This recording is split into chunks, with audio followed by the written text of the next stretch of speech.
I'm sure everyone's wondering who the mysterious voice is after playing through the new Archon quest Caribert. While a definitive answer might still be shrouded in darkness, I believe that with the clues given from the Archon quest and additional context from the game, we might actually be able to find out who this voice belongs to.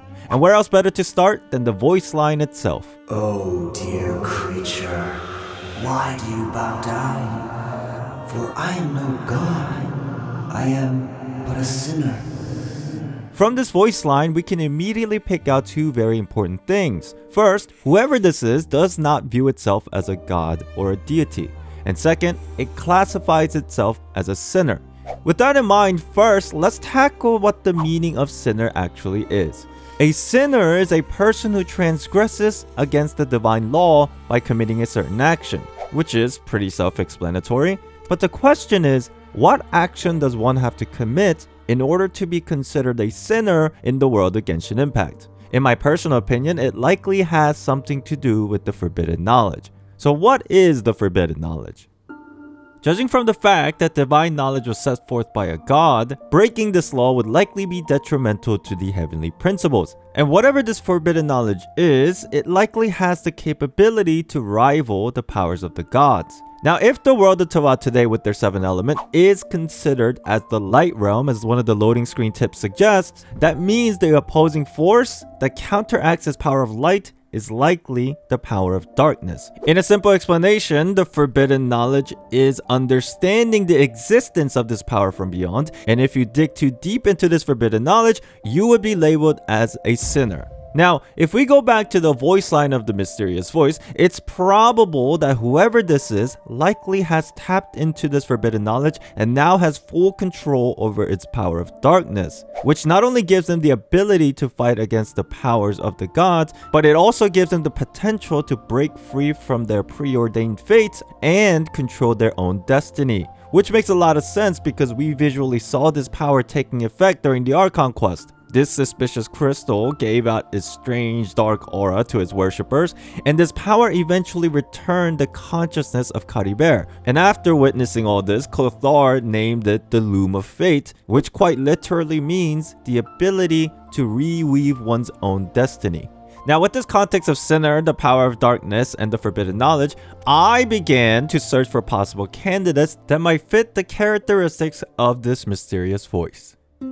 Originally, I speculated on several individuals, but later I realized that there were a few inconsistencies with each candidate, but I'll tell you anyway to see what you think of each individual options. For example, King Ermin. King Ermin was the king of Khaenri'ah before its collapse during the Cataclysm. And the reason why I initially thought it was King Ermin was because Dainsleif claimed at the end of the Archon quest that he might suspect who this voice might belong to. So I thought it might be someone Dainsleif knew personally. And then during the same Archon quest, we were introduced to the fact that the pure-blooded Khaenri'ahs were called greater sinners. And the voice, also a sinner. But then I realized something very important. First of all, if the owner of this voice was cursed with immortality, why is it a purple crystal? Surely it doesn't look like a human being whatsoever. And then second, there's still a possibility that sinners had existed thousands of years before the kingdom of Khaenri'ah. Think about it this way. If the pure-blooded Khaenri'ahs were labeled as greater sinners, in a logical sense, there should be regular sinners, or something like lesser sinners, which is very possible because we know that the Hilichurls were known to have existed thousands of years before the Cataclysm, and they could have been transformed with the context of being called a sinner. The reason why this is so important is because from the voice, it calls itself a sinner rather than a greater sinner, which makes me believe that this voice doesn't belong to any pure-blooded Khaenri'ahs, effectively ruling out King Ermin in the process. Now moving along, my second possible candidate was of course the Primordial One, but I quickly realized that made no sense considering this purple crystal gave out the power of darkness that has the potential to rival the gods themselves. Not to mention the voice claims that it's not a god to begin with. So just from that it rules out the Primordial One, and my third candidate was the second who came. The idea that this voice belongs to the second who came could have the highest probability from our previous candidates. They're technically considered an Outlander who arrived from beyond, bringing the power from beyond that Dainsleif mentioned before. And if they're an Outlander, that could be the reason why the voice might be aware of the eventual fate of her traveler sibling. But that's of course if the voice was actually talking to her sibling, because it's made very clear that the mysterious voice was talking to the ones who were bowing down, or the ones that were worshipping their presence. And our sibling never actually bowed down to the crystal during the Archon quest. The more I dug into the possible identity of this voice, things became even more complicated. But after some more digging, there might be one more candidate that could make the most sense: the consciousness of King Deshret. Now I know that you might think this is copium, which is completely justified because I also wrote off King Deshret from one of the possibilities. But if we go back to the cinematic of Sumeru's Archon quest that discusses this topic of forbidden knowledge, we might be able to see a few important details and correlation that this voice might in fact be related to King Deshret. The cutscene narrates that King Deshret was the one who introduced this unknown power that is not of this world. Then it's claimed that King Deshret sacrificed himself to rid of this corruption with the intervention of Greater Lord Rukkhadevata, but as we can see from the cinematic, the black star and eye that likely symbolizes King Deshret and the power of darkness falls into the depths, which then rises back up in a form of a purple crystal, which is oddly similar to the crystal that we saw in the Archon quest. Now in addition to this, we also know that later when the Academia was formed, it laid down 6 cardinal sins that one should not break in order to avoid the devastation and destruction, and these 6 cardinal sins are likely being represented by the 6 chains that are attached to the purple crystal itself. Continuing on, the mysterious voice claimed that it was not a god. Which is funny because if we go back to the cinematic, nowhere within this narration does the sage refer to King Deshret as a god nor a deity. While the people of King Deshret may revere him as a god king, unlike the goddess of flower or the god of woods, King Deshret actually doesn't have an official title as a god. The Morning King, the Lord of the Blazing Sun, or the Lord of Sands. God of Desert doesn't exist. God of Sands, nowhere to be found. Now obviously this is just a speculation and I could be reaching really far, but when I reread the description within the Flower Paradise Lost artifacts, things made a lot more sense as to why the mysterious voice could in fact be the remaining consciousness of King Deshret. The story within the artifact indicates that King Deshret was opposed to the idea of destiny that was preordained by the gods. He wanted to take control of his own fate. Then this trickles down to his people, and that they should rise against the divine will.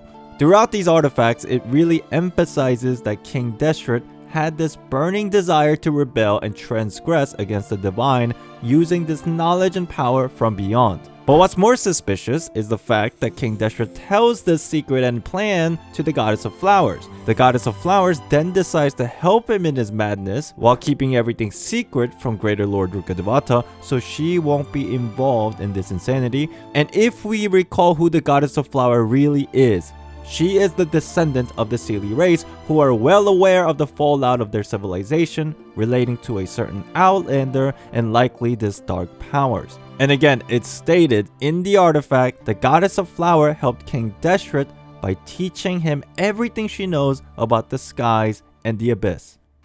Now it's very possible that this voice is not the original voice of King Deshret, but a mere consciousness that has been overtaken by the power of darkness. From the stories of the artifacts, it's possible that this corrupted consciousness of King Deshret does in fact view itself as a sinner and not a god at all, because it's quite clear that even before he sacrificed himself, he despised the divine law set forth by the gods themselves. But of course, like all other candidates, this hypothesis raises few questions. How does the consciousness know the fate of her sibling? Honestly, I'm not sure, but like I mentioned previously, maybe the voice wasn't talking to our sibling at all. We never bowed down to this voice, and the voice could have been talking to the ones that were kneeling down next to us. It's possible that we misunderstood and it was a misdirection from the very beginning. Or maybe the voice was talking to the sibling, and if it is the remaining consciousness of King Deshret, he could have learned about the Outlander's ultimate fate from the Goddess of Flower, who was familiar with the power from beyond.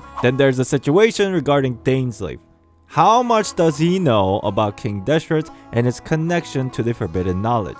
Again, this entire theory could be absolutely wrong, but I do find it very suspicious that this Archon quest was released during the middle of Sumeru's story, where we still have many things left unanswered regarding King Deshret and the Goddess of Flowers. Maybe this is all the groundwork that's necessary for the writers to plan what's to come in the future of the story. If you have any opinions on who this voice might be, let me know your thoughts in the comments below. And if you enjoyed this video, make sure to hit the like and subscribe. And special shout out to all the members and supporters of my channel for helping me make this video and joining me in my live streams. Thank you all so much. And just remember, this is just a theory.